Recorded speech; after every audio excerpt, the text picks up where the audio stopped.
लाखों करोड़ों दुरूदो सलाम मोहम्मद मुस्तफ़ा सल्लल्लाहु अलैहि वसल्लम उन पर और उनकी आल औलाद पर। अस्सलामु अलैकुम, मैं आपका होस्ट हसन शहबाज। आप देख रहे हैं मेरा डिजिटल यूट्यूब चैनल। मैं अपने डिजिटल चैनल में आपको खुशामदीद कहता हूं।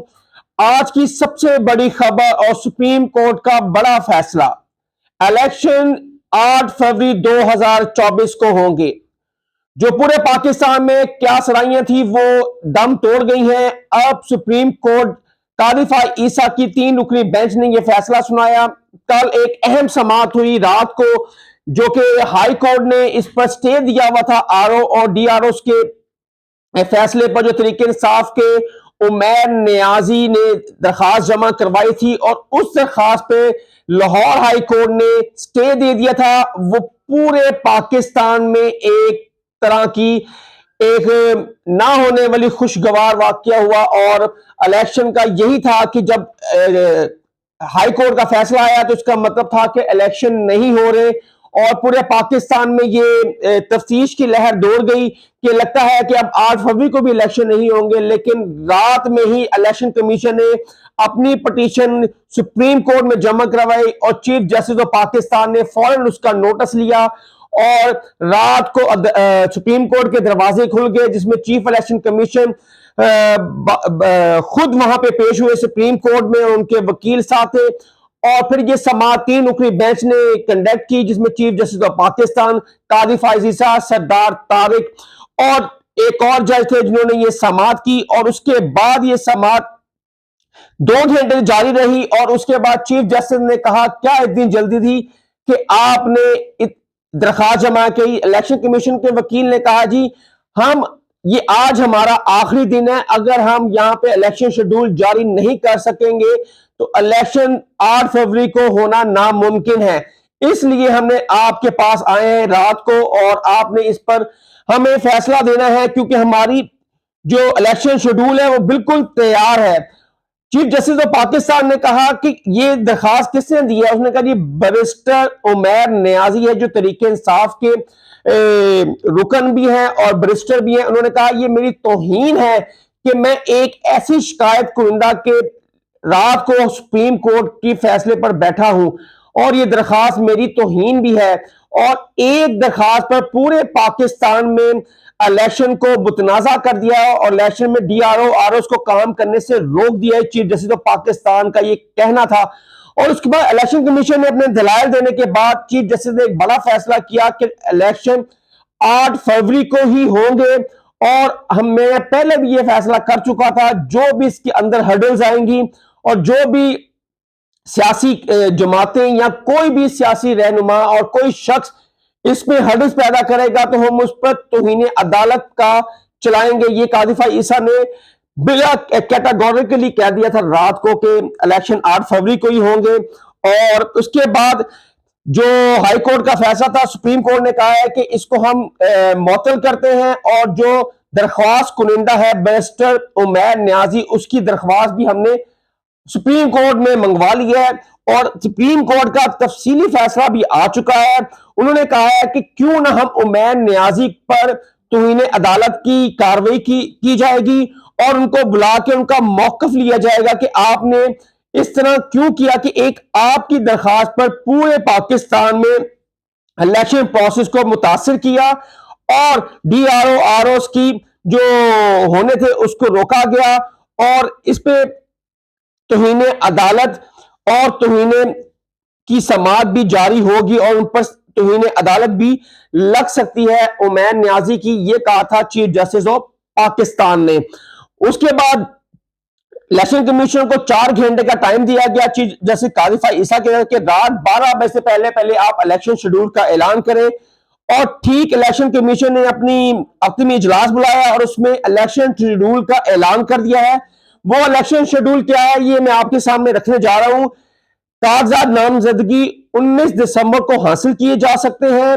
20 से 22 दिसंबर तक कागज जमा कराए जा सकते हैं उम्मीदवारों के। उम्मीदवार की हतमी फहरिस्त 23 दिसंबर को अवेजा की जाएगी। उम्मीदवार स्क्रूटनी के लिए 24 से 30 दिसंबर तक की जा सकती है। कागजात मंजूर या मुस्तरद होने पर अपील आखिरी तारीख 3 जनवरी 2024 होगी और 10 जनवरी 2024 को अपीलों पर एपलेट अथॉरिटी फैसलों का आखिरी रोज होगा। उम्मीदवारों की हतमी फहरिस्त 11 जनवरी को जारी की जाएगी और कागज नामजदगी वापस लेने की आखिरी तारीख 12 जनवरी होगी और उम्मीदवारों की इंतखाबी निशान 23 जनवरी को जारी की जाएगी। रिटर्निंग ऑफिसर और डिस्ट्रिक्ट रिटर्निंग ऑफिसर की तरबियत का भी शेड्यूल जारी कर दिया गया है। 17 और 18 दिसंबर को आरओस और 19 दिसंबर को डीआरओस की तरबियत होगी। ये इलेक्शन कमीशन ने अपना शेड्यूल जारी कर दिया है और बहुत बहुत लोग जो इसमें निगरान गवर्नमेंट में जो थे उनकी यही बात थी कि कम से कम कुछ लोगों ने कहा था कि ये इलेक्शन 10 से 15 दिन भी आगे हो जाए तो इससे क्या होगा। कुछ जो लोग सियासतदान थे वो चाहते थे इस मुल्क में इलेक्शन आगे हो जाए और कुछ जमातें चाहती थी कि ये इलेक्शन ना हो और इसी तरह जमहूरियत जो है ही नहीं है, जो इलेक्टेबल ही नहीं है, जो इलेक्टेबल वजीर आजम ही नहीं है, जमहूरियत ही नहीं है, ये एक निगरान सेटअप चल रहा है। इस वजह से मुल्क में एक बुहरान था, सियासी बुहरान था जो कल दूर हो चुका है। लेकिन मैं आपको यह भी बताता जाऊं साथ साथ, आपको याद है कि 2023 में साबिक चीफ जस्टिस ऑफ पाकिस्तान ने इसी तरह का बयान दिया था कि इलेक्शन करवाया जाए जो केपीके और पंजाब में, लेकिन उस वक्त की जो हुकूमत थी और हुकूमत के बैकडोर पे जो खड़े थे एस्टेब्लिशमेंट, वो नहीं चाहती थी कि जनवरी और केपीके और पंजाब में इलेक्शन हो और वो नहीं हुए। उसके बाद इलेक्शन ये 8 फरवरी वाले ये पिछले साल होने थे, ये भी आपको याद होगा। उसकी आइन की वायलेशन भी हुई है, ये हम भूल ना जाएं। 8 फरवरी को ये इलेक्शन जो हो रहे हैं ना, ये पीछे होने थे जो आइन में लिखा है।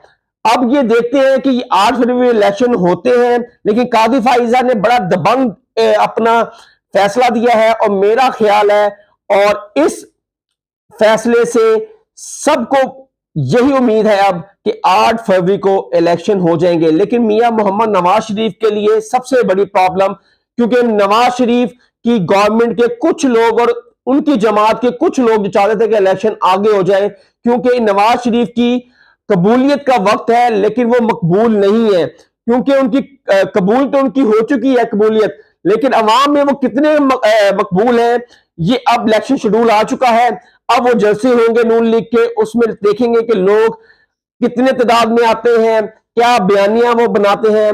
और कप्तान ने जो फैसला कल अडयाला जेल में किया था उस पर उन्होंने एक और हतमी फैसला किया है कि जो शोएब शाहीन के साथ जो वाकया पेश आया कोयटा में, और कोयटा वालों ने भी खौफ के बुत तोड़ दिए हैं। वहां पे कोयटा के कन्वेंशन हुआ और बहुत बड़ी तादाद लोगों की वहां पे शिरकत की। इमरान खान के नारे लगे और लोगों ने खौफ के बुत तोड़ दिए। पुलिस की रुकावटें भी थी, पुलिस ने हवाई फायरिंग भी वहां पे की जहां पे कन्वेंशन हो रहा था। शोएब शाहीन जैसे ही कोयटा पहुंचे एयरपोर्ट पर और पुलिस ने अंदर जाके उनको रोक दिया। उन्होंने कहा कि आपको हम 30 दिन के लिए बंद कर देंगे, आपको नजरबंदी कर दी जाएगी, अगर आप कोई एयरपोर्ट से बाहर निकले आपका अच्छा ही होगा, आप वापस इस्लामाबाद या लाहौर चले जाएं।